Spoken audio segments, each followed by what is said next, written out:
Friends, வெண்டைக்காய் வழுக்கு வழுக்குன்னு இருக்கிறதுனால ஒரு சிலர் சாப்பிட மாட்டாங்க, அவாய்ட் பண்ணிடுவாங்க. ஆனால் வெண்டைக்காயில் நிறைய சத்துக்கள் இருக்குது, மருத்துவ குணங்கள் இருக்குது. ஸோ குழந்தைகள்லேருந்து பெரியவங்க வரைக்கும் அவாய்ட் பண்ணாமல் வெண்டைக்காயை கண்டிப்பாக சாப்பிடணும்.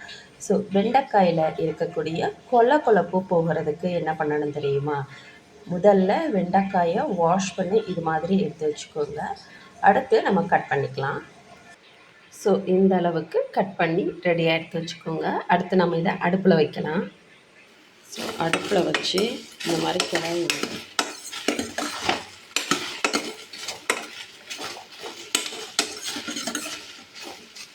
இதில் நம்ம எண்ணெய் தண்ணி எதுவுமே சேர்க்கக்கூடாது.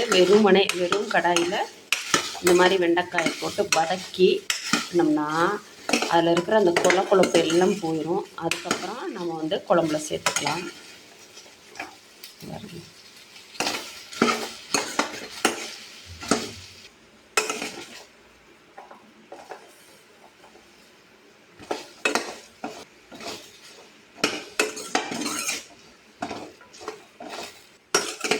ஸோ இந்த அளவுக்கு வதக்கிட்டு நீங்கள் குழம்புல சேர்த்திங்க அப்படின்னா உங்களுக்கு அந்த வளவளப்பு இருக்காது.